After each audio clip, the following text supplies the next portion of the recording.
Wanita ini sedang sangat tegang. Karena dia akan tahu bahwa dia akan mati. Dan pembunuh adalah dua anak tersayang punya dia. Hanya melihat dua bersaudara menggunakan tenaga perlahan menekan ibu ke dalam air. Tidak lama kemudian, air dari mulut ke paru-paru. Sang ibu mulai berjuang dengan panik. Tetapi kedua bersaudara itu menggunakan semakin banyak tenaganya. Apapun yang terjadi tetap tidak melepaskan tangannya. Apakah Anda pikir mereka berencana untuk membunuh ibu mereka? Tetapi sebenar adalah, mereka sedang menyelamatkan ibu mereka. Beberapa hari yang lalu, badai lewat tempat ini. Orang tidak bisa online lagi. Bahkan tidak bisa menggunakan alat. Beberapa hari pertama, semua orang sangat bersemangat. Mereka bahkan berkumpul di satu tempat. Pesta sepanjang malam. Tapi pelan-pelan, mereka secara bertahap menyadari, mereka kehilangan kemampuan untuk tidur. Jill, pahlawan wanita, menyadari bahwa memiliki peluang bisnis. Dia segera pergi ke apotek. Bersiaplah untuk mencuri beberapa obat penenang. Tapi obatnya belum dicuri. Kemudian seorang tentara menerobos masuk. Kemudian, seorang wanita masuk ke dalam juga. Dia memberitahu Jill bahwa hal-hal jauh lebih buruk daripada yang mereka pikirkan. Terlepas dari faktor-faktor eksternal, tidak bisa membuat orang tidur juga. Jika tidak menemukan caranya, takut hanya berapa hari lagi, manusia akan benar-benar hancur. Kata ini baru saja dikatakan. Jill bergegas untuk pulang ke rumah. Karena dia tahu, yang bisa tidur sekarang sangat berharga. Adalah gadis ini. Adalah anak dia. Tetapi baru sampai ke rumah, dia menemukan bahwa anak dia sudah tidak ada. Ternyata, Matilda sudah ke gereja sama neneknya. Sekarang apa yang tidak bisa dilakukan dengan siapapun? Jadi semua orang mulai berdoa. Tapi apakah dewa benar-benar ada?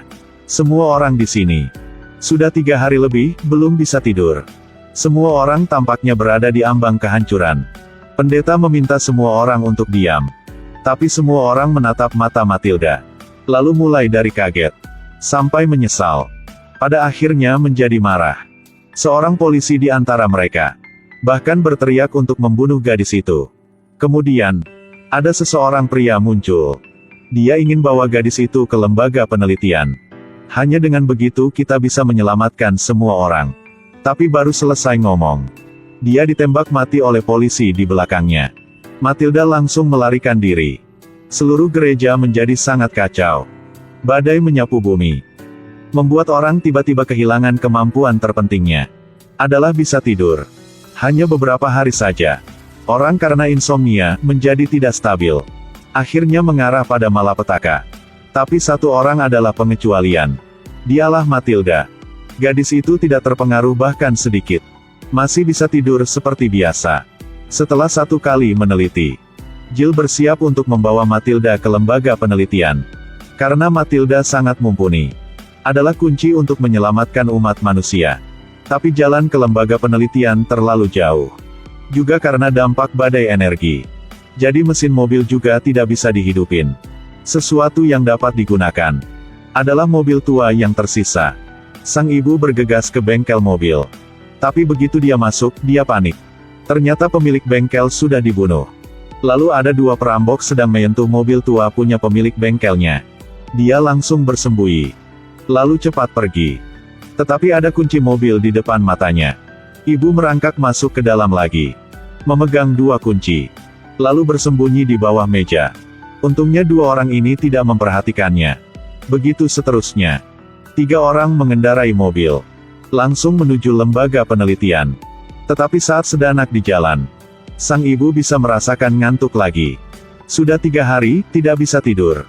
Tetapi sekarang mengemudi di malam hari. Jadi tidak ada semangat sama sekali. Noah duduk di sampingnya tidak jauh lebih baik juga. 2 mata tanpa jiwa, melihat ke depan. Selanjutnya dia menoleh. Lihat Matilda tidur nyenyak. Dia juga ingin bisa seperti Matilda. Pada hari berikutnya, mereka melewati sebuah kota kecil. Ibu Matilda pergi ke perpustakaan. Lalu dia mengeluarkan pistol. Beritahu Matilda untuk memegangnya, tembak lurus ke depan.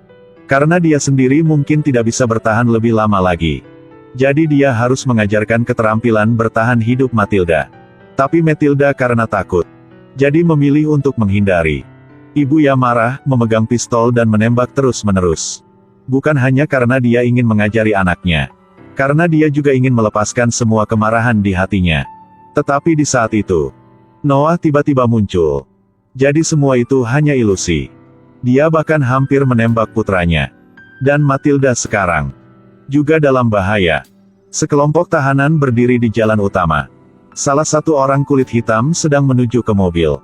Tunggu sampai ibu turun ke bawah. Mobil itu sudah dicuri oleh orang itu. Dan para tahanan ini sepertinya sudah metarik dengan anak laki di belakang Jill. Para penjahat ini mengelilingi ibu dan anak perempuannya. Mereka menginginkan anak Jill. Sang ibu segera mengeluarkan pistolnya. Peringatkan mereka jangan dekatin ke sini. Dan sementara kedua belah pihak sedang tegang, pria kulit hitam itu melaju kembali. Dan menyuruh ibu dan anak untuk masuk ke dalam mobil. Sepanjang jalan, mereka juga memahami pikiran pria kulit hitam ini. Jadi pria kulit hitam itu segera dibebaskan. Dia tidak ingin menyakiti siapapun. Hanya ingin menjauhin dari penjara sebisa mungkin. Baru pergi sebentar, mereka menemukan pom bensin terbengkalai. Sang ibu baru turun dari mobil. Sudah ajarin Matilda bagaimana cari untuk sedot bensin dari mesin. Masih banyak yang dia ingin ajarkan pada anaknya. Tapi sayangnya dia tidak lagi bisa tahan untuk beberapa hari lagi. Sampai malam, ibu duduk di belakang. Biarkan Matilda yang mengemudinya. Karena sudah 4 hari dia dan anak yang laki tidak bisa tidur. Dan Matilda juga sangat pintar. Baru saja sudah bisa mengemudi. Dengan cepat menuju ke lembaga penelitian. Pria kulit hitam itu juga pisah dari mereka. Tetapi sang ibu tetap tidak segera membawa Matilda ke lembaga penelitian. Karena dia ingin memastikan pihak sana tidak akan ada niat jahat sama Matilda. Jadi, dia menyuruh kedua anak untuk tunggu di sini. Dan dia menyamar sebagai salah satu orang di lembaga penelitian. Di sini selain orang yang lelah secara mental, lalu ada seorang wanita tua yang bisa tidur seperti Matilda. Lihat tubuh yang tersiksa punya wanita tua itu. Jadi dia bertekad untuk tidak membiarkan putrinya masuk. Tapi yang mereka tidak menyangka adalah pria kulit hitam anterin kedua anak dia ke institusi penelitian. Mustahil. Dia segera bergegas maju. Sayangnya dia dihentikan. Akhirnya, Matilda masih dibawa ke meja operasi. Tapi di saat itu, tentara yang berdiri di luar tiba-tiba demo. Karena sudah berapa hari mereka tidur bisa tidur. Emosi mereka menjadi pemarah dan mudah tersinggung. Kemudian mereka saling menyerang. Di saat kekacauan, ibu lolos keluar. Setelah dia menyerbu ke ruang operasi dan menyelamatkan Matilda. Tetapi di saat itu, Noah segera pingsan di lantai. Kemudian besok hari, Noah bisa bangun lagi. Apalagi lihat tampilan ini. Sepertinya dia sudah bisa tidur nyenyak. Mereka akhirnya memecahkan rahasia ini. Adalah mati sekali. Jadi, mari kita kembali ke adegan pertama. Kedua anak menggendong ibu mereka. Selangkah demi selangkah menuju ke sungai. Film berakhir di sini. Di akhir film, anak laki-laki sedang CPR untuk ibu. Terima kasih semuanya bagi yang sudah menonton, sampai jumpa.